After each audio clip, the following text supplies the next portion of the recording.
नमस्कार, न्यूज 24 देख रहे हैं आप। मैं हूं आपके साथ डॉक्टर मीना शर्मा। 25 लोकसभा सीट राजस्थान की जो है उनका चुनाव 2 चरणों में संपन्न हो चुका है और इसके साथ ही राजस्थान के नेताओं की जिम्मेदारी दूसरे राज्यों के चुनावों को संपन्न कराने में लगा रहे हैं। एक तरफ बीजेपी के लोग, दूसरी तरफ सरकार जो है मुख्यमंत्री के सरकारी आवास में शिफ्ट हो चुके हैं और वहां से खबर आ रही है कि मुख्यमंत्री का गौ प्रेम देखने को मिल रहा है। उनके पहुंचने से पहले वहां पर गौ माता की एंट्री हुई है सरकारी आवास पर मुख्यमंत्री के। इन सब खबरों के बीच में सवाल ये कि मतदान का प्रतिशत जो है वो दूसरे चरण में 65% तक पहुंचा, लेकिन इसे भी क्या संतुष्टिजनक कहा जा सकता है। और ओवरऑल 25 लोकसभा सीट का जो मतदान का प्रतिशत है वो 62 तक पहुंच नहीं पाया, यानी लोकसभा की 25 सीट पर राजस्थान में 62% से ज्यादा मतदान नहीं हो पाया। 61.53% पर ही ये अटक गया।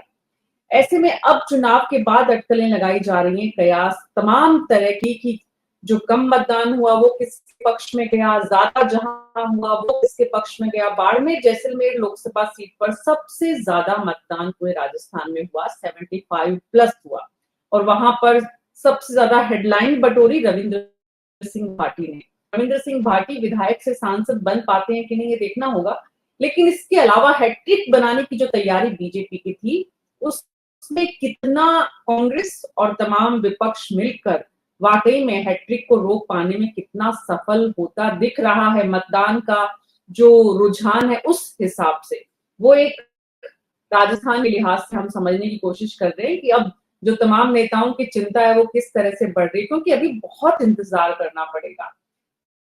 पूरा 40 दिन है, 40 दिन इंतजार करना है, उसके बाद पता चलेगा कि किसकी किस्मत राजस्थान से लोकसभा पहुंचने की है और उसके बाद किसको मंत्री पद मिलेंगे राजस्थान के खाते में। बहरहाल हमारे साथ अमित जैन बीजेपी के प्रवक्ता है, पुनीत जांगू जी कांग्रेस पार्टी से, सुभाष रोहिशवाल पाली से हमारे साथ जुड़े हैं, डॉक्टर मुनेश अरोड़ा उदयपुर से, राधेश्याम चोटिया जी चूरू से, राकेश वशिष्ठ जी भरतपुर से, जगदीश शर्मा जी जयपुर से और राजीव तिवारी जयपुर से। आप सभी का बहुत बहुत स्वागत है। तो कुल मिलाकर जो वोटिंग प्रतिशत है वो पुनीत जैन जी, पार्टी के भीतर 24 घंटे में जो कुछ मंथन हुआ उसमें क्या निकल कर आया? जी मीना जी, देखिए जो मतदान हुआ कल वो राजस्थान में ऑल ओवर मतदान का प्रतिशत आया है 65.52%।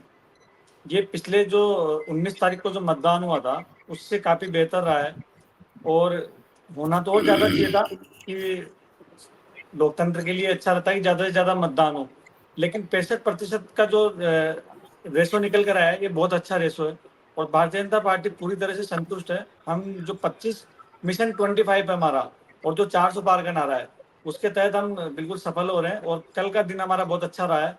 जो कार्यकर्ता बूथ पर बैठे थे वो जो सीट लेकर बैठते हैं उसमें टिक करते हैं, तो एक एक जो हमारा फीडबैक रहा है, जो हमारा रिजल्ट निकल कर आया है कि हमारे पक्ष में मतदान ज्यादा हुआ है।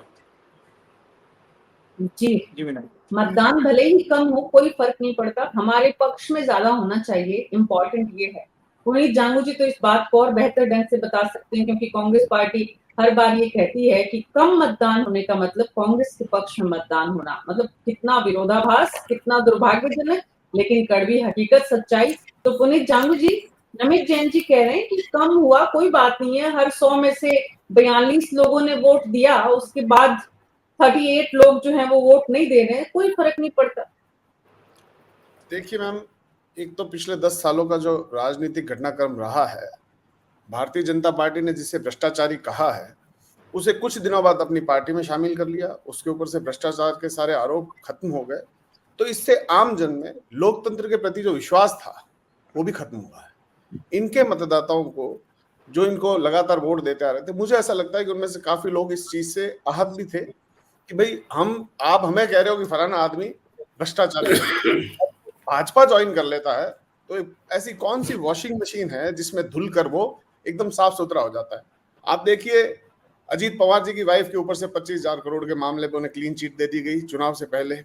आप देखिए, उनको जब उप मुख्यमंत्री बनाया था, जब एक बार सुबह सुबह शपथ ले ली थी उन्होंने, तब उनको 3 दिन में उनपे जो आरोप थे उन पे क्लीन चिट दे दी गई थी। तो ऐसा क्या है, ये चीज जनता जरूर देख रही है और निराश है वो इनकी वजह से उसे निराशा है कि भाई हम तो वोट दे रहे हैं एक अच्छे सुशासन के लिए जिसकी दावा करते हैं, लेकिन इनके दावों के विपरीत ये उल्टा काम कर रहे हैं। आज जनता, इसीलिए मैं आपको फिर बता रहा हूं, ये जनता जो खड़ी हुई है आज, ये मतदान के लिए खुद भी आई है, मोटिवेटेड है एक चीज के लिए। एक तो वो इस कुशासन को अब समाप्त करना चाहती है जो भाजपा का केंद्र में पिछले 10 सालों से चल रहा है, जिसके जरिया बन चुका है ईडी, सीबीआई जैसी एजेंसियां। लोकतंत्र राजनीतिक रूप से मजबूत होना चाहिए, लेकिन ये प्रशासनिक रूप से उसे दूसरी एजेंसियों के थ्रू लोगों को दबाने का काम कर रहे हैं। फिर जो परिस्थितियां राजस्थान की हैं, ये 25 का दावा इनका बिल्कुल, आप मतलब इनके आवाज में भी दम नहीं था, बिल्कुल खोखला दावा है। 25 छोड़िए, कई सीटों पे रह जाए वही बड़ी बात है। और बाड़मेर के अंदर मैं दावे से कह सकता हूँ इस सेकंड नहीं रहेगी जी। तो कोई मायने नहीं बाड़मेर में, जी, बाड़मेर में कहाँ रहते हैं, पूरे लोकसभा की 25 पर कहाँ रहते हैं, लेकिन मतदान का जो प्रतिशत कम है राजीव तिवारी जी, वो पुनीत जांगू जी की भाषा में लोकतंत्र के प्रति लोगों का भरोसा कम हुआ है, लोगों की उदासीनता है, या लोगों ने ये सोच लिया कि ठीक है एक वोट से क्या फर्क पड़ना है और बाकी जनता तय कर ले। मतलब इतना वोटिंग प्रतिशत राजस्थान में हर बार चुनाव में बढ़ने की बात होती है और पिछले कुछ चुनावों का ट्रेंड देखें तो हर बार बढ़ता हुआ नजर आता है। ये मतदान का कम होना क्या संकेत देता है राजीव जी? देखिए, यही संकेत देता है कि लोगों का लोकतंत्र से विश्वास उठ गया, पार्टियों से विश्वास उठ गया, नेताओं से विश्वास उठ गया, और मैं तो, आपको भी बुरा लगेगा, मुझे भी बुरा लगेगा कि मीडिया से भी विश्वास उठ गया। क्योंकि आप देखिए, लोकतंत्र से विश्वास तो इसलिए उठा कि जो जिस तरीके की कैंपेनिंग चली इस बार, कहाँ से चली थी, कहाँ पहुंच गई, तो वो जब लोग देखते हैं तो सोचते हैं अब क्या करना है वोट देके। और फिर एक लोगों के मन में ये बात घर कर गई है कि कोई भी जीतो कोई भी हारो, हमें क्या मिलने वाला है, हमारा क्या होगा, देश का क्या होगा, कुछ नहीं होने वाला। जैसा था 1950 के बाद से चला रहा, 52 में पहले चुनाव हुए थे, तो आप उसके बाद देखिए क्या क्या क्या हुआ। नेता, ये जो राजनीति है उसका स्तर गिरता चला गया, और अब तो इतना गिर गया है कि किसी को कोई विश्वास ही नहीं है। दूसरी बात, आप देखिए मीडिया का चैनल्स की व्यूअरशिप नहीं मानता मैं कि अब कोई रह गई है, और न ही प्रिंट मीडिया की रीडरशिप कहीं रह गई है। वरना इतने बड़े बड़े अभियान चलने के बाद भी आप देखिए कि करीब 4.5 करोड़ मतदाताओं में से 1.5 करोड़ मतदाता वोट देने नहीं गए। हर बार मतदान प्रतिशत बढ़ता है, इस बार घट रहा है, तो इसकी क्या क्या मायने निकाले फिर। यानी अब पब्लिक को यह है कि भैया आप खुद कमाओ खाओ, मेहनत करो, जो मिले उससे संतुष्ट रहो, परिवार को पालो, ये नेतागिरी वगैरह सबको इससे पल्ला झाड़ो। जी, ये एक तो बहुत राजनीति के लोगों की पूरी सामाजिक व्यवस्था में राजीव तिवारी जी, इसका मतलब ये हुआ कि पूरी सामाजिक व्यवस्था जो है उस व्यवस्था में लोकतंत्र में राजनेता शामिल हैं, उस सामाजिक व्यवस्था में मीडिया भी शामिल है, उस सामाजिक व्यवस्था में राजनेता भी सामाजिक शामिल है। व्यवस्था से विश्वास टूटना बहुत बड़ी चीज है देश के लिए। ये लोग लेकिन समझ नहीं रहे, तो कोई भी ये किस अशांति की ओर ले जा रहे हैं देश को, ये नहीं समझ रहे तो चीज। जनता की जिम्मेदारी ज्यादा बढ़ जाती है राजीव तिवारी जी। उस स्थिति में जनता को ज्यादा उदासीन होने की बजाय ज्यादा विश्वसनीयता के साथ ये बताना पड़ता है कि जनता क्या चाहती है।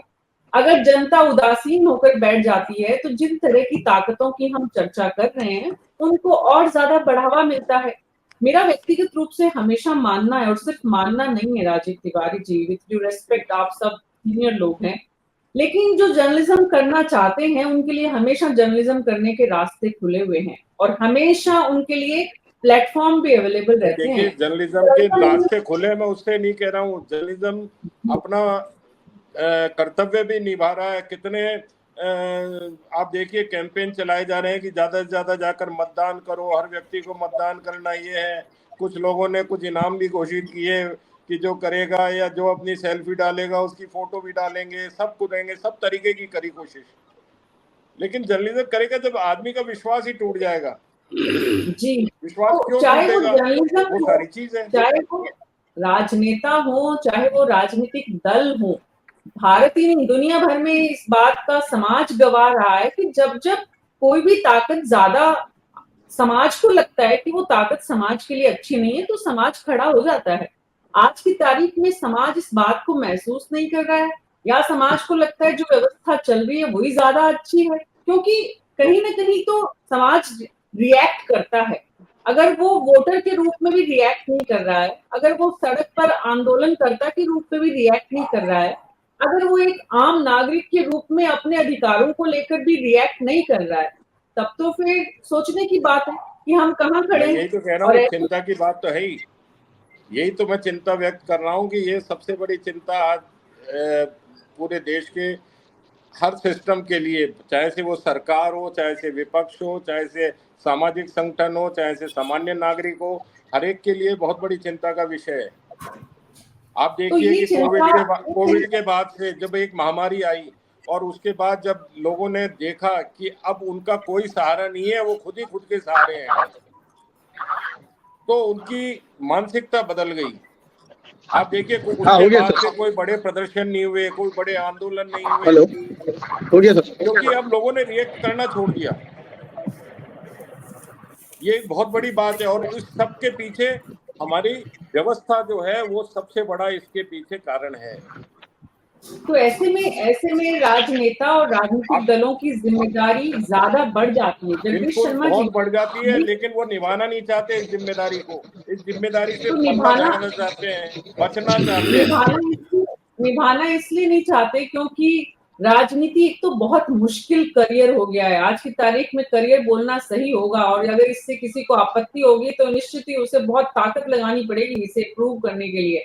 बहरहाल जगदीश शर्मा जी, मुद्दा ये है कि ये जो एक तरफ राजनेताओं की व्यक्तिगत कुंठा है, एक तरफ राजनेताओं के व्यक्तिगत सपने हैं, व्यक्तिगत वेल्थ क्रिएट करनी है।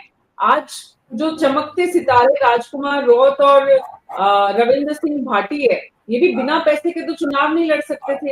ये भी जनता को कोई बहुत अच्छा सपना नहीं दिखा पा रहे हैं। ये भी जातिवाद की राजनीति के आधार पर ही अपनी राजनीति खड़ी कर रहे हैं, चाहे वो कितनी सुर्खियां बटोर ले। सवाल ये जनता के मुद्दों को, जनता की बात को, और जनता अपनी बात को जिसके साथ साझा कर सके, जनता को वो मंच भी नहीं दिख रहा है। तो पक्ष और विपक्ष दोनों जगह जब एक जैसी स्थिति नजर आ रही है कि जनता के प्रति जुड़ाव कम है और अपने हितों के प्रति जुड़ाव ज्यादा है, तो ये तो लोकतंत्र के लिए बहुत बड़े खतरे की बात है।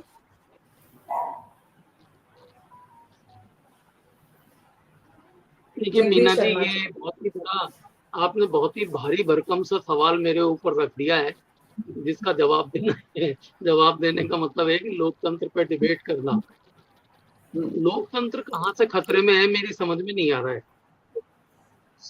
100 लोगों में से 65 से 70 के बीच में तो हमारे नॉर्दर्न इंडिया में ही वोट डाल रहे हैं, फर्स्ट क्लास से भी ऊपर होने मार्क पर। तो बताइए कि वो कहाँ से खतरे में आ गया। ज्यादा लोग डाल रहे हैं, कुछ लोग उपस्थित नहीं होते, कुछ लोग डाल नहीं पाते, वो अलग बात है। लेकिन इसका मतलब लोकतंत्र खतरे में नहीं हुआ है। अविश्वास पर भी टिका हुआ नहीं है। विश्वास है तभी तो इस लोकतंत्र के इस महायज्ञ में सब लोग भाग लेते हैं, वोट डालने जाते हैं, इंटरेस्ट भी शो करते हैं इसमें, भाई कौन आया, कौन कैंडिडेट बना, कितने कैंडिडेट हो गए कॉन्स्टिट्यूंसी में, उसमें से कौन भारी पड़ रहा है, कौन। हम पिछले 1 महीने से यही सब कर रहे थे कि हम इस चुनाव तो अपनी जगह चल ही रहे थे, लेकिन हम ये डिस्कस कर रहे थे कि किस कॉन्स्टिट्यूंसी में कौन कौन भारी पड़ रहा है, कौन कौन हल्का रह गया। तो हमारा विश्वास है तभी तो हम लगे हुए थे इस सारे डिबेट में। जगदीश जी एक सेकंड मैं आपका लूंगा। हम आप कर रहे थे डिस्कस क्योंकि हम उस तंत्र में शामिल हैं, इसलिए हम डिस्कस कर रहे थे। और हम अपने डिस्कशन में ये भी आता था कि आम जो मतदाता है वो इस बार निष्क्रिय है, उसका कोई इंटरेस्ट नहीं है। इंटरेस्ट तो हम लोगों का था, हमको डिस्कशन करना है तो कुछ ना कुछ बात तो करनी पड़ेगी।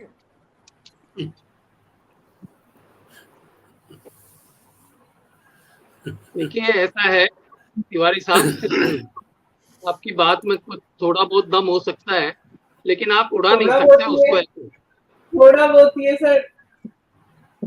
क्योंकि मैं जो कह रहा हूँ, हम डिस्कस कर रहे थे तो अनबने मन से नहीं आते थे, बिल्कुल। जो हो सकता है कि और मीना जी का तो डिबेट का टाइम भी 6 से 7 का ऐसा है जिसमें कि जरूरी नहीं कि इवनिंग टी पीने का होता है, चाय पियो आप बैठकर, उस समय का होता है।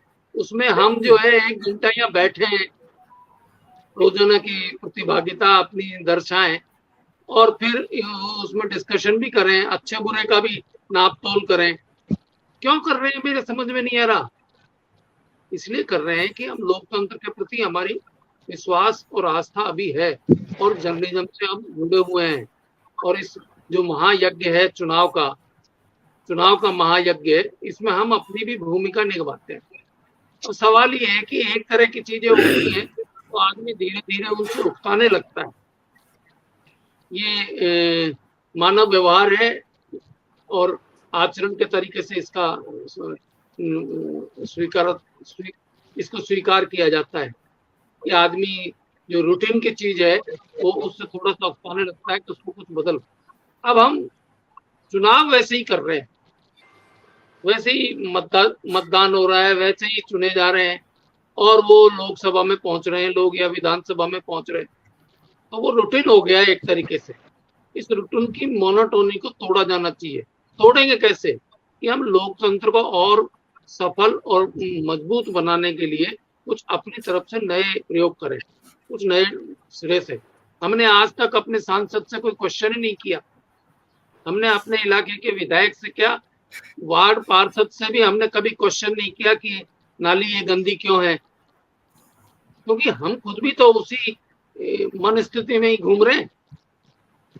अगर हम उसी मन स्थिति में हैं तो ये मोनोटोनी हमको लोकतंत्र के प्रति अविश्वास पैदा करने की तरफ ले जाएगी। अगर हम नहीं बदलेंगे, हम अपने लिए अच्छे विचार नहीं लाए। आप देखिए कि दुनिया में और भी बहुत सारी पद्धतियां हैं, चल रही हैं, बहुत सारे देशों में तरह तरह की पद्धतियां हैं। सबसे ज्यादा देशों में लोकतंत्र जहां जहां मौजूद है वहां वहां यही संसदीय पार्लियामेंट्री डेमोक्रेसी इसी ढंग से काम करती है। तो ये इसके ऊपर अविश्वास नहीं हो सकता। और किसी भी संस्था या सरकार को चलाने के लिए इससे बड़ी और क्या बात होगी कि 100 में से 65 लोग आपके उसमें विश्वास व्यक्त करके उसको चलाने के लिए भागीदारी देते हैं। और जो ये 25-35 लोग नहीं भी आए हैं, इनमें से जरूरी नहीं है कि सब विरोध में हो, आ नहीं पाए या आलस में आ गए या कोई कारण हो गया नहीं आने का, लेकिन लोकतंत्र के प्रति आज भी आस्था जो है वो 95% तक जाएगी। अविश्वास नहीं है उसके प्रति। लोकतंत्र से बेहतर और शासन व्यवस्था कौन सी होगी? चर्चा हो रही है, इसीलिए तो चर्चा हो रही है। जगदीश जी और राजीव जी बड़े अच्छे दोस्त हैं, लेकिन दोनों की विचारधारा देखिए एकदम साफ है। और इसीलिए लोकतंत्र और मीडिया जिंदा है कि दोनों जो है विरोधी विचारों को उतनी ही जगह है समान रूप से। तो जगदीश जी एक बार सारे संभागों का रुख करते हैं। राकेश वशिष्ठ जी, कहा जा रहा है भरतपुर में भी सीएम के खिलाफ सारी लामबंदी शुरू हुई, तो भरतपुर का कैंडिडेट, क्योंकि अब हैट्रिक की बात हो रही है, हैट्रिक इस 62% मतलब 100 में से 62 में जिन लोगों ने वोट दिया है उनमें से अब कितने लोग 40% वोट जिसकी तरफ जाता है 62 में से, इनमें से 30 और 33 अराउंड, मतलब 32-33 लोग जिसको पसंद करेंगे वो लोकसभा का सदस्य चुना जाएगा। कहीं कहीं तो उससे भी कम होगा क्योंकि त्रिकोणीय मुकाबला है। तो सवाल ये राकेश जी की भरतपुर में क्या स्थिति है जो मतगणना के बाद अब चर्चाएं, सॉरी माफ कीजिए, वोटिंग के बाद अब जिस तरह की चर्चाएं शुरू हो गई हैं, तो जब 4 तारीख को नतीजे आएंगे मतगणना के बाद, उससे पहले आज, क्योंकि चुनाव जैसे ही खत्म होता है उस वक्त जिस तरह का फीडबैक आता है चारों तरफ से वो बहुत कैलकुलेटिव होता है। वो समझ में आता है कि अच्छा यहाँ पर इसका, यहाँ पर इसका, यहाँ पर इसका, बूथ वाइज, जिलेवार, मतलब तहसील वाइज आपके हर जितनी भी विधानसभाएं हैं उनकी जो तस्वीर है वो साफ होती है। तो भरतपुर में क्या दिख रहा है राकेश जी? ऐसा है मीना जी, मैं सबसे पहले राजीव जी से निवेदन करना चाहूँगा वो उम्र में हमसे छोटे हैं, जगदीश जी से भी मुझसे भी छोटे हैं, और पत्रकारिता की दृष्टि से, उम्र की दृष्टि से भी इतनी जल्दी हतोत्साहित होने की जरूरत नहीं है। हतोत्साहित हमने नहीं हो रहा जगदीश था, जी को पब्लिक ध्यान हतोत्साहित हो रही है, ना वो ना देख रहा हूँ। नहीं हो रही, वही बात बता रहा हूँ। हमने और जगदीश जी ने वो समय भी देखा है जब 35% और 33% और 36% पोलिंग हुआ करते थे। हमने वो समय भी देखा है जब पोलिंग बूथ से वो वोटों की लूटपाट होती थी। हमने वो समय देखा है जब हमने भी एक देखा आदमी है सर, वो 100 तो ना, आपने बहुत बाद में देखा होगा, हमने तो पूरी मेरे को गुंडागर्दी भी देखी है। मेरे को हाँ भी हाँ, तो आपसे उम्र में छोटा हूँ, लेकिन जर्नलिज्म में 41 ईयर्स हो गए साहब। हाँ, मुझे 46 ईयर्स हो गए, बस मुझे 2-4 साल का ही फर्क है, ज्यादा हाँ नहीं हाँ है। हाँ हाँ 79 से हूँ मैं। हाँ 79 से, तो हो तो छोटे ही आप। हाँ, हाँ उम्र 70 साल है मेरी। हाँ अब बिल्कुल, मैं ये मैं तो हाँ, हाँ, थोड़े सम्मान करता हूँ। आप बताइए राजनीति की तो आप मेरा दुर्भाग्य ये रहा कि मुझे जयपुर शिफ्ट करने के लिए श्याम जी आचार्य जी ने और दीनानाथ जी मिश्रा ने बहुत कोशिश की कि मैं जयपुर शिफ्ट हो जाऊं, लेकिन मेरी कुछ पारिवारिक परिस्थितियां ऐसी थी जिसके कारण मैं शिफ्ट नहीं हुआ। हालांकि नवा टाइम्स में मेरा स्टाफ रिपोर्टर के लिए सिलेक्शन हुआ था। चलो वो बात तो अलग गई। अब स्थिति यह है कि जब हम उस झंझावत से बाहर निकल के आ गए, हमने वो स्थिति देखी है कि काउंटिंग में भी बेईमानी हुआ करती थी। हमने वो स्थिति देखी है कि काउंटिंग के दौरान तो 50-50 की गड्डियां जो बनती थी, उसको चुपचाप से दूसरे कैंडिडेट की इसको सरका दिया जाता था, वो उसमें काउंट हो जाती थी। लोकतंत्र जिंदा है, लोगों का विश्वास है, इसीलिए अब इन सब बातों पर रोक लगी है और नई सिस्टम सामने आया। अब जहां तक मैं भरतपुर की बात करूं, भरतपुर संभाग की बात करूं, ओवरऑल सारी बात करूं, मेरा बड़ा प्रैक्टिकल अनुभव है। जहां दो प्रत्याशी मजबूत होते हैं, जहां दो दल मजबूती से चुनाव लड़ रहे होते हैं, वहां वोटिंग परसेंटेज बढ़ाएगा। जहां एक प्रत्याशी कमजोर होगा, जिसके पास कार्यकर्ताओं की कमी होगी और वो हताशा के भाव में चुनाव लड़ेगा, तो उसका निश्चित रूप से 5-7% वोटों की गिरावट में निश्चित रूप से अंतर आएगा। आज 74% बाड़मेर में क्यों हुआ? वह तो राजस्थान का हिस्सा। क्यों हुआ? क्योंकि वहां दमदारी से चुनाव हो रहा है, वहां कैंडिडेट बड़े मजबूत है। हमारे यहाँ 5% क्यों कम हुआ? क्योंकि हमारे यहाँ कैंडिडेट जो कांग्रेस एक पक्षीय पार्टी ही थी, और पार्टी इस उसमें थी विश्वास में कि हम चुनाव जीतेंगे, क्योंकि पिछले जो दो रिजल्ट जो आए 14-19 के, वो भारी भरकम वोटों के अंतर के साथ आए थे। इस बार जो कैंडिडेट सामने उतारा, वो थोड़ा आर्थिक दृष्टि से मान के चलो, या कांग्रेस पार्टी की थोड़ी ऐसी स्थिति में खराब हो रही थी, कार्यकर्ता नहीं थे, इसके कारण उसका उस पर प्रभाव पड़ा। कुछ ज्यादा असर नहीं पड़ा, 0.5% वोटों, इसके बावजूद भी 0.5% वोटों का अंतर पड़ा। अब आप स्थिति देखिए, पिछला चुनाव बीजेपी कैंडिडेट कांग्रेस के सामने बड़ा दमदार उम्मीदवार, जो कि रिटायर्ड IRS थे, पैसे की दृष्टि से बहुत जबरदस्त आदमी थे, डट के पैसा खर्च हुआ। कितनी वोटों से आ रहे? 3,18,000 वोटों से। उससे पहले भरतपुर के नामी डॉक्टर सुरेश यादव, अच्छे गायनोलॉजिस्ट हैं, अच्छा नर्सिंग होम चलता है उनका, वो चुनाव लड़े, धन बल की कोई कमी नहीं थी, बहुत जोरदार से चुनाव हुआ, मतदान भी प्रतिशत भी ठीक हुआ, हारे कितने? 2.5 लाख वोटों से। तो ये जो 2.5 लाख और 3.25 लाख वोटों का जो अंतर है भरतपुर में, उसको गैप आप कैसे भरोगे उसका? आप हमारे 21 लाख वोटर है इस बार, 5% हमारा कम हुआ। आप अंदाज लगा लें, 5% कम होने पर 1 लाख वोट कम हुआ। 1 लाख वोट को भी हम ही मान के चलें कि 100% बीजेपी के वोट कम हो गए। मैं तो मोटी बात कर रहा हूँ, 100 पर हो गए तो किस चीज के मजबूत है? अब पिछले चुनावों की स्थिति में और इन चुनावों की स्थिति में जो वोट बैंक है, कोर वोट बैंक है कांग्रेस का, बीजेपी का, उसमें कोई आमूलचूल परिवर्तन नहीं आया।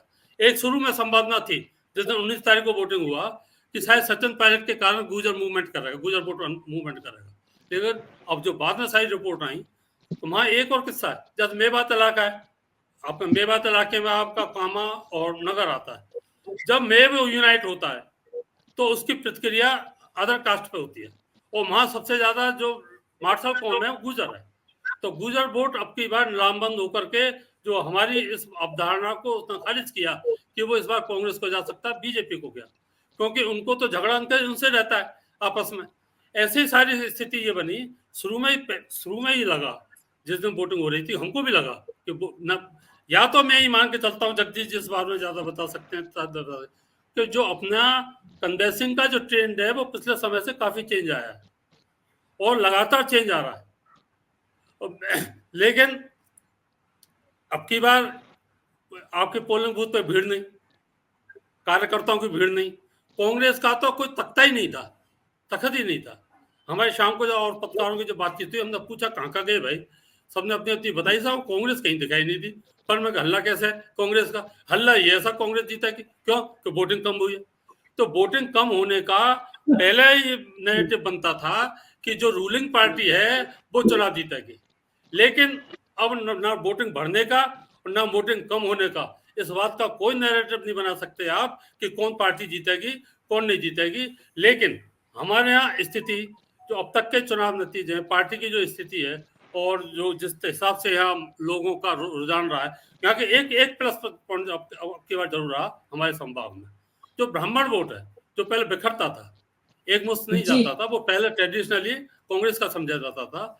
अब की बार चाहे वो भजन लाल जी के कारण समझ लो, चाहे किसी कारण से तो एक मुश्त हुआ है और वो वोट कास्ट जो है बीजेपी के पक्ष में ज्यादा गई है, और ये बीजेपी के स्टैंड करने के लिए सबसे बड़ी बात है, सबसे अच्छी बात है जी। तो ये भरतपुर में बीजेपी अपर एंड में नजर आ रही है आपको इस वक्त। डॉक्टर मुनीश अरोड़ा मेवाड़ की बात करें तो पूरे मेवाड़ की क्या स्थिति देखते हैं? उदयपुर, चित्तौड़, बांसवाड़ा, कहाँ जा रहा है? चित्तौड़ में भी बड़ी स्थिति टाइट है। मीना जी, सबसे पहले तो मैंने राजीव जी को सुना, राकेश जी को सुना, जगदीश जी को सुना। मैं खुद ग्राउंड रियलिटी पे था, सुबह 7:30 बजे से लेके शाम को 5:45 बजे तक मैं फील्ड में रहा हूँ और मैंने पूरा फील्ड कवर किया। मतलब पूरा जो जितना हम जा सकते थे उतना गए कार से। ये तो नहीं कह सकते कि इतना पूरा इलाका उदयपुर का कवर कर सकते हैं, बहुत छोटा सा इलाका, बहुत सैम्पलिंग इलाका जिसको कह सकते हैं, वो कवर किया हमने। मीना जी, ये बात सही है कि जो हमारे राजीव जी ने कहा या जगदीश जी ने कहा, जो एक मुद्दे जो होने चाहिए थे वो मुद्दे नहीं थे। पार्टी पूरी तरह से दोनों अपनी पेट जनता में नहीं बना सकी, ये बात सच है। मगर जो मैंने सबसे पहला इंटरव्यू 8:30 बजे किया, उस लड़की की उम्र मुश्किल से 22-23 साल की थी। मैंने उससे पूछा कि तुम क्या करने आए हो, कैसे सोच के वोट दे रहे हो? वो कहने लगा मैंने देश के लिए वोट दिया। ये पहला वर्ड है और ये रिकॉर्डेड है, मेरे पास है रिकॉर्डेड। उसके बाद हम आगे बढ़े, और जगह गए। कल मौसम की भी बहुत मेहरबानी रही, हमने सारे रंग देख लिए, बरसात देख ली, तेज धूप देख ली, आंधी देख ली, सब कुछ देख लिया। गर्मी की वजह का भी इफेक्ट रहा। शुक्रवार की बात मैंने आपसे पहले भी कर दी। हमारा जो इलाका है यहाँ से ज़्यादा तो लोग बॉम्बे, हैदराबाद और जिलों में है, तो वो लोग पहले आया करते थे बसें भर भर के, वो लोग नहीं लौटे। उसके बावजूद भी 64% वोटिंग रहा। बूथ खाली मिले हमें काफ़ी, 1-1, 2-2 चल रहे थे। उसके बाद भी शाम को 40-50% के आसपास वोटिंग हुई। इसका मतलब ये है कि लोग वोटिंग करना चाह रहे थे, मगर कैंडिडेट उन तक पहुंचे नहीं, मुद्दों पे बात हुई। मैंने लेडीज से बात की, मैंने कहा आप क्या सोच कर यहाँ आ रही हो?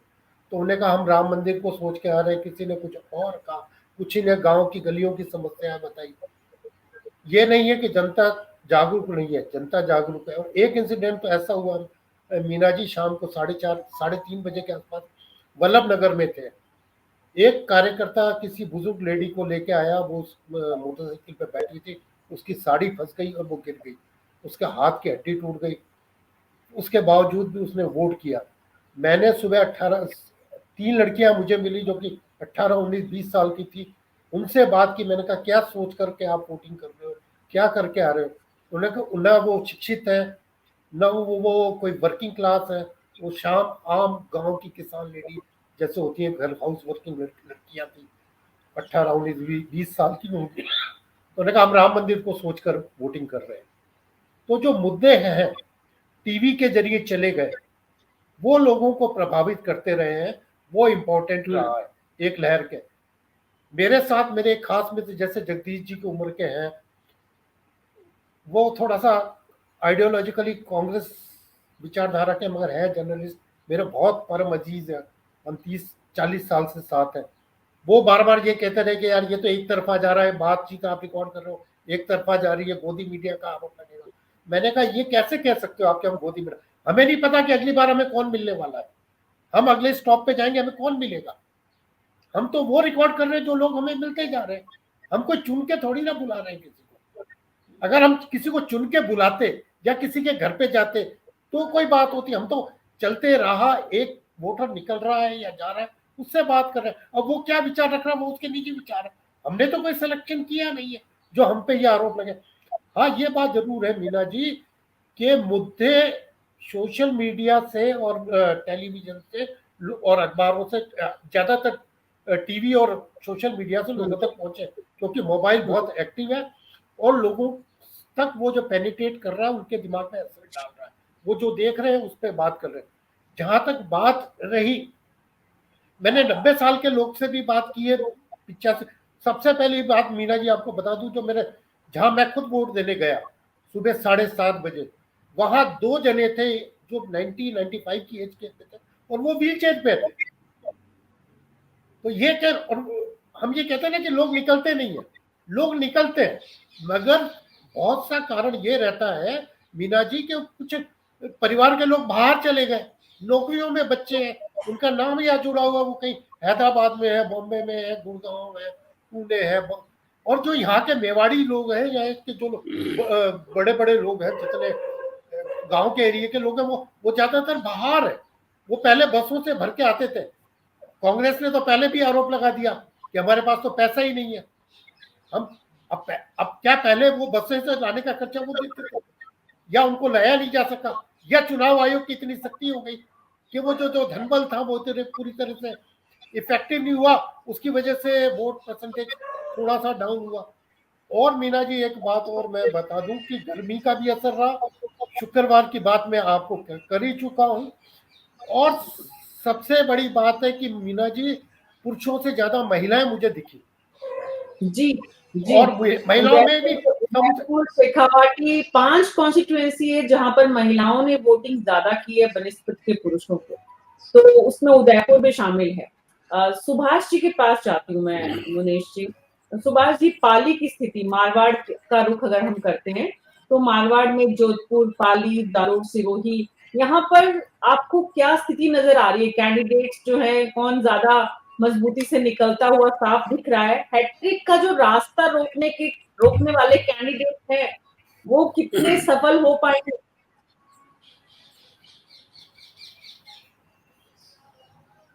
ऑडियो ऑन करिए सुभाष जी।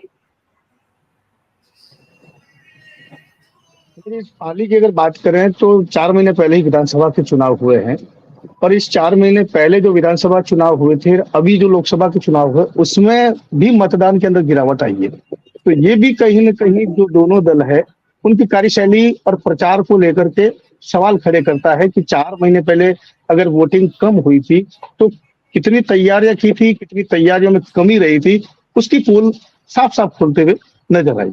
सबसे बड़ी बात अगर पाली जिले और मारवाड़ की अगर बात करें तो प्रवासी लोगों की रही है। विधानसभा के समय बसें और ट्रेनों की पूरी व्यवस्था की गई थी, उनको आने की, खाने की, पीने की पूरी व्यवस्था थी। लेकिन इस बार अगर देखा जाए, पीपी चौधरी और जो संगीता बेनीवाल है, दोनों काबिल है, शिक्षित भी है, धनबल से भी और शिक्षा से भी। अब चूंकि पीपी चौधरी यहाँ पिछले 2 बार रहे हैं, लेकिन जनता के अंदर एक मैसेज जरूर गया कि पीपी चौधरी रहे जरूर हैं लेकिन अपने क्षेत्र के अंदर नदारद रहे। इस बात को लेकर के नाराजगी थी कि तीसरी बार भी उन्हीं को उतारा। मजबूरी जनता की भी इस बार रही कि संगीता बेनीवाल को उतारा, नया चेहरा था, लेकिन प्रचार के समय किसी भी प्रकार का बड़ा नेता, केवल अशोक गहलोत को अगर छोड़ दे जिन्होंने एक मीटिंग की थी वो भी ट्राइबल के अंदर, कोई भी नहीं यहाँ आया था। प्रवासी के लिए किसी ने कोशिश नहीं की थी कि प्रवासी यहाँ पर आए, क्योंकि शादियों का सीजन था। हर बार प्रवासी ही हार जीत का सबसे बड़ा फैक्टर होता है मारवाड़ का, जो कमी रही इसके अंदर।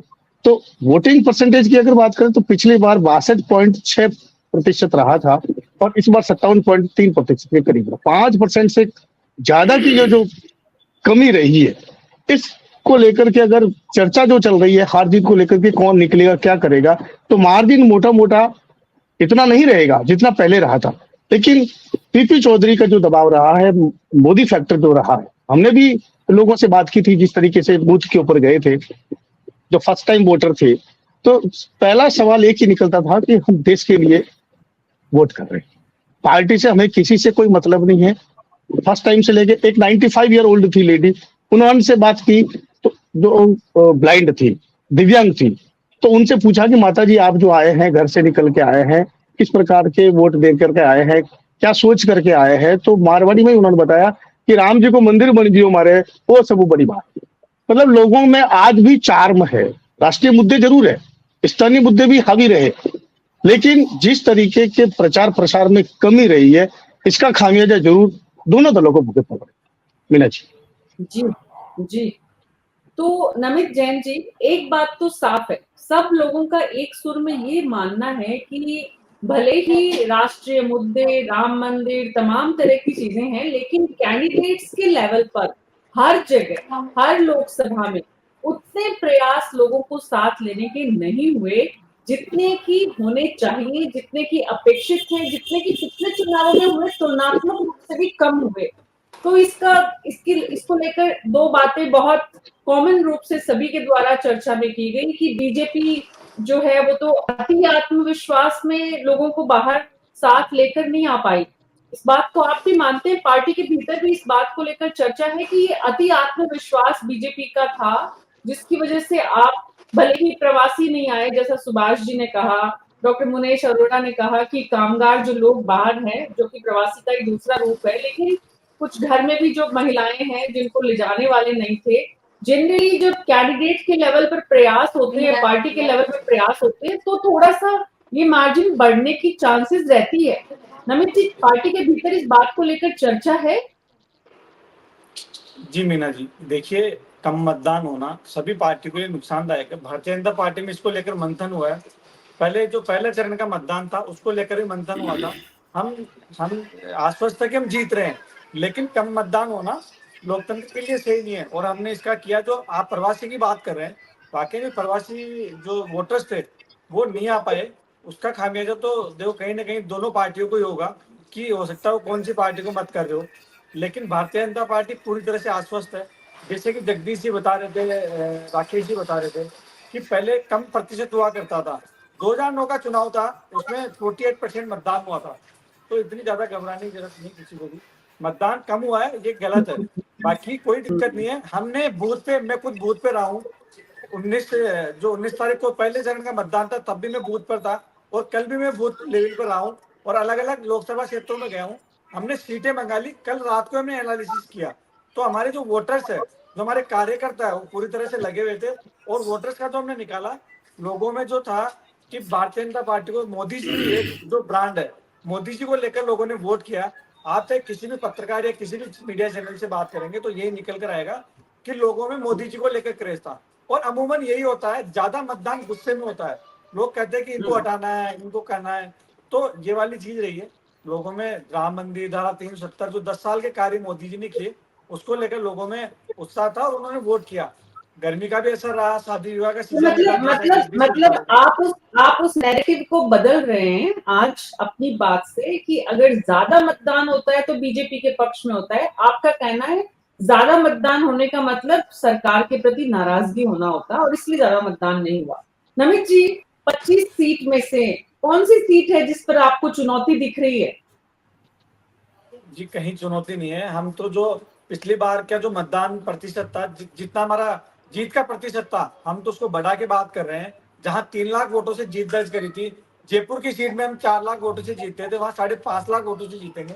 मतदान प्रतिशत के हिसाब से हम अधिक से अधिक संख्या में वोट से जीत कर आएंगे। ये हमारा, कोई सी सीट हमें चुनौतीपूर्ण नहीं है। चुनौती तो 25 की 25 ली हमने।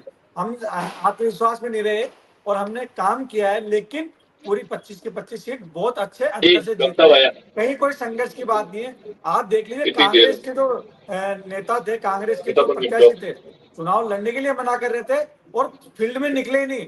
जयपुर की आप स्थिति देख लिए, प्रताप सिंह जी ने, वो निकलते थे बहुत शॉर्ट टर्म के लिए, और उन्होंने कहा भी मैं तो चुनाव लड़ना ही नहीं चाहता था, मुझे जबरन लड़ाया गया।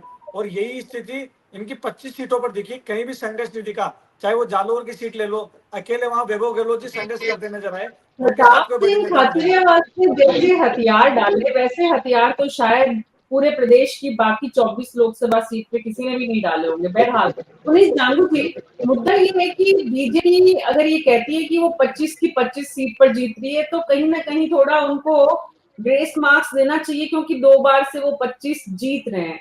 लेकिन पुनीत जी, आप क्योंकि शून्य पर खड़े हैं, तो आप ईमानदारी से आकलन करते हैं खुद का कि आप कहाँ खुद को मजबूत पाते हैं, और निकालती हुई आपकी सीट दिख रही है।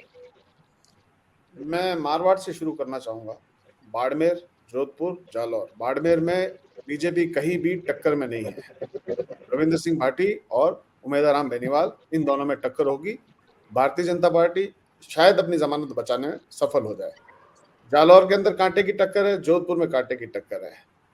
आप फिर नागौर आ जाइए। नागौर बहुत मजबूत चुनाव लड़ा गया है गठबंधन के द्वारा। आप इसके बाद चूरू की बात कर लें, बहुत मजबूत चुनाव है चूरू का। गंगानगर कांटे की टक्कर है, बीकानेर कांटे की टक्कर है। फिर हम साउथ की बात करें या सीकर, झुंझुनू, ये भी बहुत मजबूती से कांग्रेस ने चुनाव लड़ा है और आपको रिजल्ट बताएगा। इस बार बेसिकली ये रहा है कि कांग्रेस कार्यकर्ता भी मजबूती से खड़ा रहा है। कुछ क्षेत्र मैं नहीं जानते कौन से एरिया में गए, लेकिन मैं पुनीत जी 25 में से कौन सी सीट है जहां आपको लगता है कि फाइट नहीं है, सीधी बीजेपी निकाल रही है? मैं इस मतलब कमजोर सीट में आपको यूं बता सकता हूँ कि जहां मैं लग रहा है कि शायद हम नुकसान न रहे, जयपुर है, पाली है, ऐसी कुछ सीटें हैं। पाली के अंदर भी डिपेंड करता है कि भोपालगढ़, ओशिया और बिलाड़ा कितना मार्जिन देती है। अगर बिलाड़ा, भोपालगढ़ और ओशिया ने अच्छा मार्जिन दे दिया तो पाली भी कमजोर सीट नहीं रहेगी। वोटिंग परसेंटेज अभी विधानसभा वार मेरे पास नहीं आया डेटा, मैं खुद एनालिसिस करता हूँ, लेकिन आज मेरे पास अभी तक डेटा नहीं आता। बाकी मैं आपको पाली, भोपालगढ़ और बिलाड़ा के आधार पर पाली का भी रिजल्ट बताता है क्या परिस्थिति रहने वाली है, कांटे की टक्कर है कि कमजोर है। कमजोर सीटों के अंदर मतलब जयपुर शहर जरूर कमजोर है, इसमें कोई दो राय नहीं।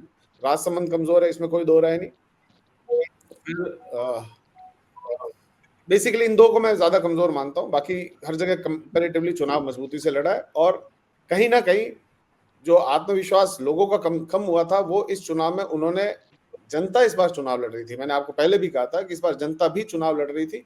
ठीक है, एक सेट जो रहता है, आपको अगर मुखर किसी वोटर को आप पाएंगे तो या एक बड़ी टिपिकल चीज थी कि देश के लिए मतदान। देखिए, जो भी वोट करता है वो देश के लिए करता है। कहना देश के लिए और आपका मान लेना, इन चीजों को अलग अलग चीजें हैं। मैं वोट करके आया हूं तो मैं पाकिस्तान के लिए नहीं करके आया हूं, भारत के लिए करके आया हूं और देश के लिए मतदान था। तो जो व्यक्ति मतदान कर रहा है वो इस देश के अच्छे के लिए मतदान कर रहा है। जो परसेंटेज आप जो इन्होंने कई बार ये कहा कि पहले बूथ भी लूट जाते थे, बैलेट पेपर इधर से उधर हो जाते थे, एक ट्रेंड सेट हो चुका था जो ऊपर की तरफ ही बढ़ रहा था। पाली राजसमंद 2 सीट है जो आपको लगता है बीजेपी पाली जब तक कि भोपालगढ़, ओशिया और बिलाड़ा का मार्जिन क्लियर नहीं होता कि वहां वोटिंग किस लेवल पर हुई है। राजसमंद लेकिन बीजेपी निकाल लेगी एक सीट आपके हिसाब से। हमारी कमजोर है, जयपुर कमजोर है। जयपुर भी बोल दिया इन्होंने, जयपुर भी कमजोर है। तो जयपुर की दोनों सीट यानी कि 3 सीट, तो 3 सीट पर तो कांग्रेस अपने आप को कमजोर मानती है, बीजेपी को मजबूत मानती है। मैंने 2 कही है मैडम, 2 कही है मैंने। अच्छा, 2 जयपुर की 2 है ना, जयपुर की 2 बताइए, अच्छा जयपुर शहर, जयपुर ग्रामीण नहीं है, ठीक है। तो 2 सीट लगता है कांग्रेस पार्टी को कि वहां कमजोर है। यकीन रखिएगा बाड़मेर के अंदर ये तीसरे नंबर पे किस लेवल पे जाएंगे ये इनको पता चल जाएगा। जी बिल्कुल, वो तो समय बताएगा ही। जगदीश शर्मा जी, कितनी सीट पर फाइट आपको दिख रही है अब चुनाव, क्योंकि अब हो चुका है? नेताजी, चुनाव जो है वो तो दोनों तरफ से ही बहुत घमासान तरीके से लड़ने के लिए लड़ा जाता है, लड़ा भी गया। ऐसा नहीं है कि कांग्रेस ने कोई कसर छोड़ी है, लेकिन कुछ कॉन्स्टिट्यूंसी ऐसी है जहां पर कि कांग्रेस जो है थोड़ा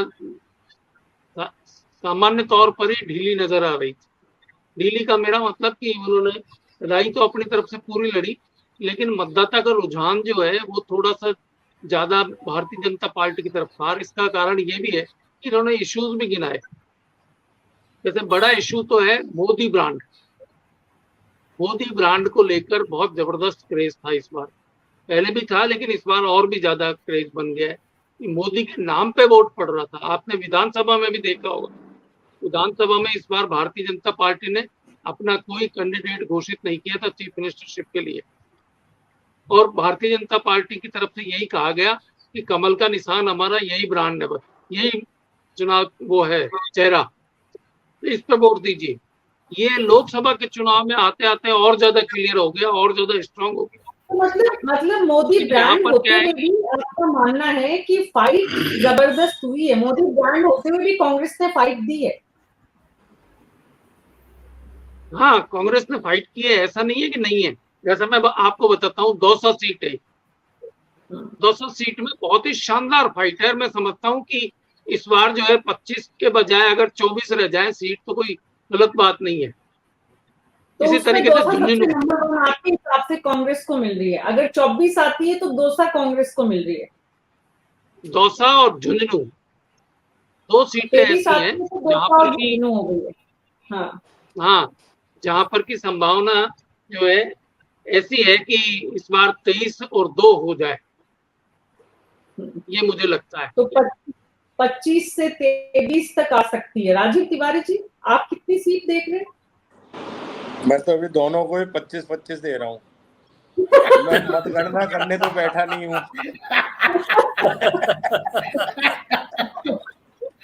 मैं मतगणना करने बैठा नहीं हूँ, मैं एग्जिट पोल करने बैठा नहीं हूँ। मैं अभी से कैसे बोल दूं कि किसको कितनी सीट मिल रही है? भाई दोनों पार्टियों ने या जो भी निर्दलीय भी लड़े हैं वो अपने पूरे दमखम से लड़े हैं। अब मतदाताओं ने किसको पसंद किया है वो सामने आ जाएगा। मतलब एक बात आप लोग मान रहे हैं, जगदीश जी भी मान रहे हैं, आप भी मान रहे हैं कि कांग्रेस ने बहुत फाइटर की तरह चुनाव लड़ा है पूरे प्रदेश में। बिल्कुल, हर आदमी ने जो चुनाव मैदान में आता है बेचारा अपनी पूरी हिम्मत से लड़ता है। अब वो मतदाता पर निर्भर करता है किसको जिताए और किसको हराए। अब पिछले 2 बार से 25 सीटें पूरी बीजेपी को मिल रही थी, तो क्या चुनाव लड़ा नहीं थी क्या कांग्रेस ने या दूसरी पार्टियों ने? लड़ा तो सब नहीं था। अभी तो पेटी खोलने के बाद ही मालूम होगा या जिस दिन एग्जिट पोल होगा उस दिन बता सकते हैं। हम आज से बता के अन्य तरीके एक विवाद में क्यों फंसे? नहीं, लेकिन वोटिंग के बाद ही समझ में आता है कि कहाँ किस वोटिंग तरह के लोगों बाद में का सब कुछ समझ में आता है, सब कुछ समझ में आता है वोटिंग के बाद में। लेकिन एक लोकतंत्र की एक मर्यादा भी कुछ चीज होती है कि आज हम लोकतंत्र में बैठे हैं, लोकतंत्र को बात कर रहे हैं बचाने की, लोकतंत्र में विश्वास की, तो हमको ये जो एक गोपनीयता है लोकतंत्र के मतदान की, उसको भी कायम रखना चाहिए। हम कोई भी चीज करके, अभी तो आप देखिए कि 400 सीट पे तो चुनाव होने बाकी हैं अभी, मतलब 355 सीटों पे करीब।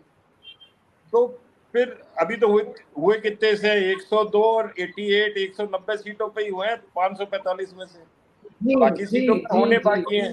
हम अभी से ट्रेंड सेट क्यों करें? जी जी। तो लेकिन इस बात की चर्चाएं बहुत मैं ज्यादा पक्ष में कतई नहीं हूँ कि ये बताऊं कि 2 सीट कांग्रेस जीत जाएगी, 23 सीट बीजेपी जीत जाएगी, या 25 की 25 बीजेपी जीत जाएगी, या कांग्रेस 10 जीत जाएगी। वो तो अब हमारा फर्ज था मतदाताओं का मत दे दिया। अब जिस दिन मतगणना होगी अपने आप सामने आ जाएगा। बिल्कुल बिल्कुल, आपकी बात का पिछली सम्मान बार भी है, आप लेकिन देखिए कि सारे एग्जिट पोल फेल हो गए थे। तो तभी तो ये एपिसोड निकालेंगे ना हम उस दिन कि भाई बिल्कुल। 27 तारीख को 6 बजे से 7 बजे तक जगदीश शर्मा जी ने दौसा और झुंझुनू बताया था, पुनीत जांगू जी ने बताया था कि जयपुर ग्रामीण में मुश्किल है, जयपुर शहर में मुश्किल है, राजसमंद में मुश्किल है, नमित जी बता रहे थे 25 की 25 सीट आ रही है, राकेश जी बता रहे हैं कि भरतपुर में किस तरह लोगों का जो वो तो एक तरीके से सट्टा बाजार हो गया ना, ये तो एक तरीके से सट्टा बाजार हो गया। नहीं कि हमने कुछ भी आकलन दे दिया तो नहीं, सट्टा बाजार नहीं कह सकते। हम अपने 100% श्योरिटी कोई भी नहीं दे सकता, क्योंकि हर मतदाता आजकल पढ़ा लिखा है, कोई सही बात बता के नहीं जाता। आप देखो अभी अरोड़ा साहब ने बताया, वशिष्ठ साहब ने बताया, तो सबने ये बताया ना कि देश के लिए मतदान किया, भगवान राम के लिए मतदान किया। किसी पार्टी या किसी कैंडिडेट के लिए कोई बोला क्या? बिल्कुल बिल्कुल। और यही सबसे लगा सकते है जिस पर शुरू से मैं लगातार, मतलब इस चुनाव की चर्चाओं के दौरान भी और आज की चर्चा में भी जो सबसे बड़ी बात है राजीव जी, जिसकी तरफ आपने इशारा किया है, वो यही है कि कैंडिडेट्स जो है उन्होंने खुद ने कितनी ताकत लगाई। कुछ कैंडिडेट्स हाई प्रोफाइल थे कि ठीक है, जिन्होंने जो केंद्र में मंत्री हैं या जो पिछले 3, 4, 5 चुनावों से लगातार चुनाव जीत रहे हैं या चुनाव में जा रहे हैं, चुनाव अगर नहीं भी जीत रहे हैं, लेकिन कुछ ऐसे कैंडिडेट हैं जो पहली बार चुनाव लड़ रहे हैं, कुछ ऐसे कैंडिडेट्स हैं जो पहली बार चुनाव भी लड़ रहे हैं लेकिन चुनाव में उतारने के बाद कोई उन्हें संभालने वाला नहीं था। कुछ ऐसे कैंडिडेट्स थे जिनके पास प्रधानमंत्री भी आ रहे हैं कि कैंडिडेट तो जो भी खड़ा हो गया चुनाव में बेचारा पूरी अपने जी जान से लगता है। अब उसकी पार्टी, उसके कार्यकर्ता, कैडर, वो किस हिसाब से उसके साथ लगे नहीं लगे, ये उसकी जीत हार पर बहुत कुछ निर्भर करती है वो चीज उस पर। अब देखिए कांग्रेस का सेकंड फेज के अंदर कोई भी बड़ा नेता राजस्थान आया ही नहीं। एक भी आप बता दीजिए किसी ने आके यहाँ सभा की हो, राहुल गांधी, सोनिया गांधी, खड़गे या प्रियंका गांधी। सेकंड फेज में कोई आया ही नहीं, फर्स्ट फेज में तो जरूर 2-4 मीटिंग कर गए थे। तो ये चीज भी काउंट करती है कि भाई कौन किसके लिए आया, कौन इसकी बैकिंग कर रहा है, किस तरीके से है। अब मोदी जी आखिरी समय तक लगातार सभाएं करते रहे, आगरा में भी करी तो राजस्थान की बात करी, तो वो एक चीज टेम्पो सेट करती है चीजों का और उसकी पार्टी को बढ़त भी मिलती है, फायदा भी होता है। अब ये चीजें देखने की है कि मतदाता के मानस पे क्या बैठा हुआ है, क्योंकि आज आप कितना भी प्रचार कर लो, अगर मतदाता के दिमाग में कोई चीज सेट है कि मुझे तो भाई आज इसी को देना है या इसी को जिताना है, इसी को हराना है, तो उसको नहीं बदल सकते आप।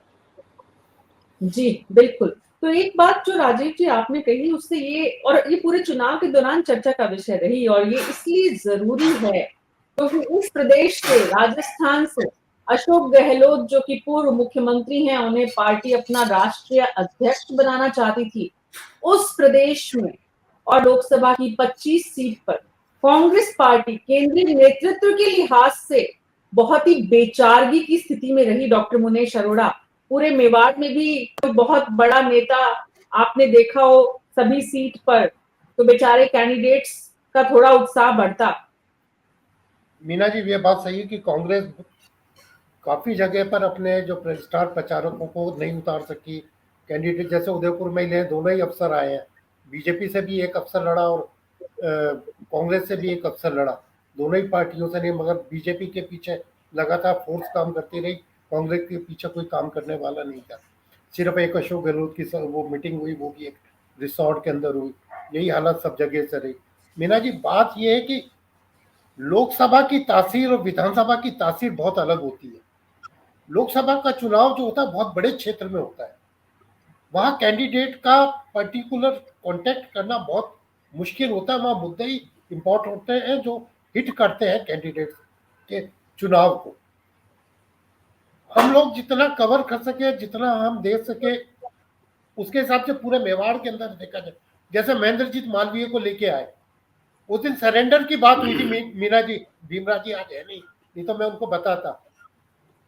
आपने सरेंडर का, भीमराज जी बहुत ज्यादा उखड़ गए उसके ऊपर। सरेंडर तो फिर भी उचित वर्ड था मीना जी। कांग्रेस ने तो अपनी जो स्थिति बांसवाड़ा में और राजसमंद में करवाई है, उसके लिए अगर बेइज्जती करवाना वाला वर्ड यूज किया जाए वो भी कम है, क्योंकि जिस तरह से मैनेजमेंट होना चाहिए, पुअर मैनेजमेंट पार्टी की बेइज्जती करवाता है।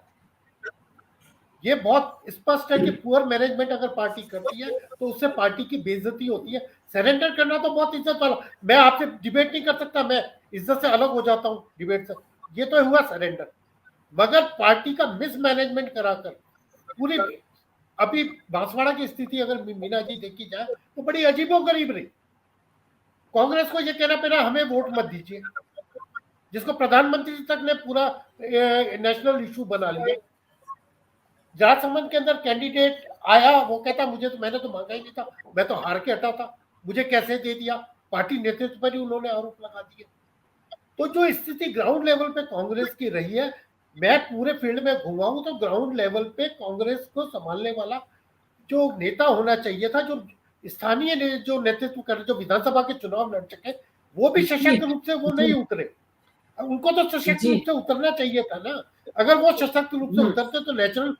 फिर भी मैं ये कहता हूं कि कांग्रेस राजस्थान में बहुत अच्छी स्थिति में लड़ी है, बहुत अच्छी स्थिति में लड़ी है 25 सीटों पे। और एक बात और, मेरी मित्र से बात हुई थी, अब वो पता नहीं कितनी सही है कितनी गलत है, उन्होंने बिल्कुल कैलकुलेट करके बताया कि कोई भी लोकसभा अध्यक्ष वापस लोकसभा में नहीं पहुंचा है।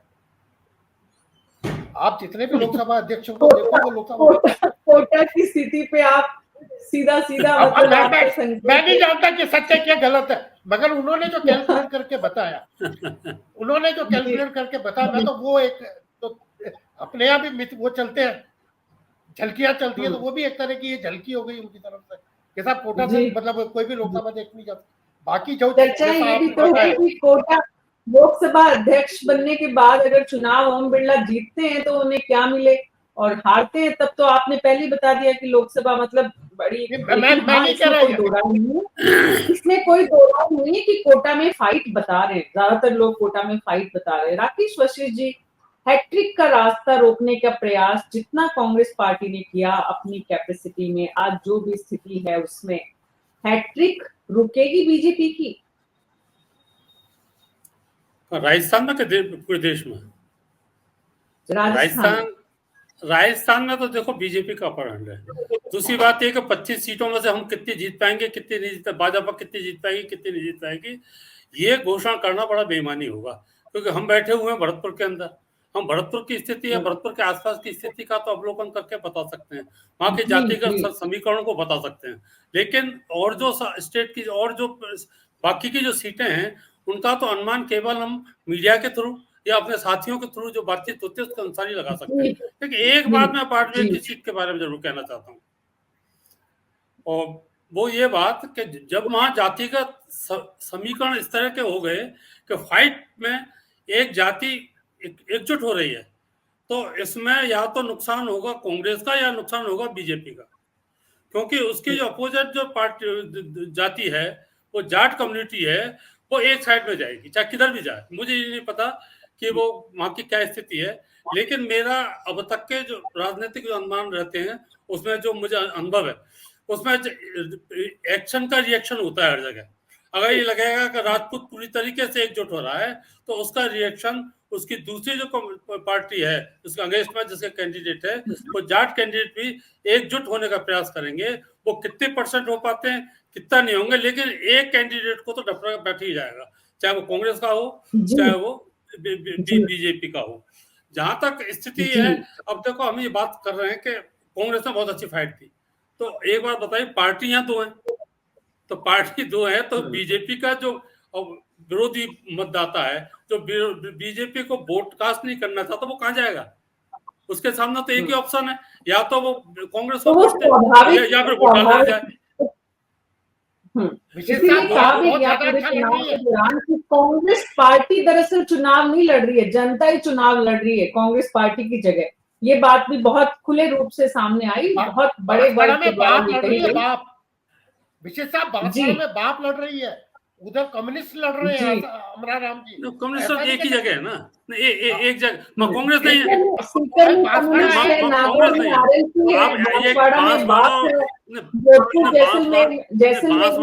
स्पीकर से आप तल्ला नहीं कर सकते, मैं जनरल जो बात बताई वो कह रहा हूँ। और दूसरी बात, बांसवाड़ा में तो आपका जो कांग्रेस कैंडिडेट है प्रतीकात्मक है, कांग्रेस पार्टी सपोर्ट टीका कर रही। सीकर में जो कांग्रेस पार्टी है उसको कांग्रेस पार्टी सपोर्ट कर रही है। अगर सबसे कमजोर कांग्रेस की कोई सीट है तो सबसे पहली बांसवाड़ा है, राजसमंद से भी पहले ये कहना चाहिए, क्योंकि कांग्रेस पार्टी साथ नहीं है वहां पर कांग्रेस कैंडिडेट के। तो बहरहाल, लेकिन आपने अलायंस की बात कही होगी पुनीत जांगू जी, यही मानना चाहिए। वहां पर हमने समर्थन दिया था बाप को, और हमारे प्रत्याशी ने नॉमिनेशन विड्रॉ नहीं किया, तो हमारी जिम्मेदारी बनती है कि हम उसके प्रति ये लोगों को कहे कि हमने इस समर्थन बाप को दिया और आप हमारे वोट सिंबल को वोट ना दें। हम खुद कह रहे हैं चला। बिल्कुल जी। तो ऐसे में आपकी स्थिति बांसवाड़ा में ठीक है अगर उस लिहाज से सोचा जाए तो। बहरहाल बहुत बहुत शुक्रिया आप सबका इस चर्चा में शामिल होने के लिए। तो न्यूज़ 24 पर हमारी हर दिन कोशिश होती है कि हम निष्पक्ष आवाज को आप सबके साथ साझा कर सकें। जो कुल मिलाकर अब तस्वीर उभर रही है उसका नतीजा 4 तारीख को पता चलेगा, 4 जून को। यहाँ के 50 जो प्रमुख कैंडिडेट्स हैं दोनों राजनीतिक दलों के, और उसके अलावा जो कुछ प्रमुख कैंडिडेट तीसरे किसी भी राजनीतिक दल से हैं, उन सबको अब इंतजार करना पड़ेगा। और अब राजस्थान की सरकार को भी काम पर लगना पड़ेगा। हालांकि मंत्रियों को तो लगा दिया गया है काम पे पार्टी की तरफ से दूसरे राज्यों में चुनाव प्रचार के लिए, यानी कि कुछ मंत्री जो बाकी राज्यों में जाएंगे उनके मंत्रालयों में भी काम एक बार फिर से ठप होगा। लेकिन मुख्यमंत्री ने अपने सरकारी आवास पर जाना शुरू अब उनका हो गया है, उन्होंने प्रवेश कर लिया है। तो उम्मीद की जानी चाहिए कि राजस्थान में सरकार अब जनता जो उदासीन अगर किसी भी कारण से है, वोटिंग के लिए नहीं, जनता और लोकतंत्र में और सरकार में उनके प्रति जो विश्वास होना चाहिए उसके प्रति भी अगर है तो उसको पुनर्जीवित करे, सरकार उस पर ध्यान दे, जनता के कामों को प्राथमिकता दे और जनता के काम करने अब शुरू करे। न्यूज़ 24 पर आज मेरे साथ इतना ही। नमस्कार।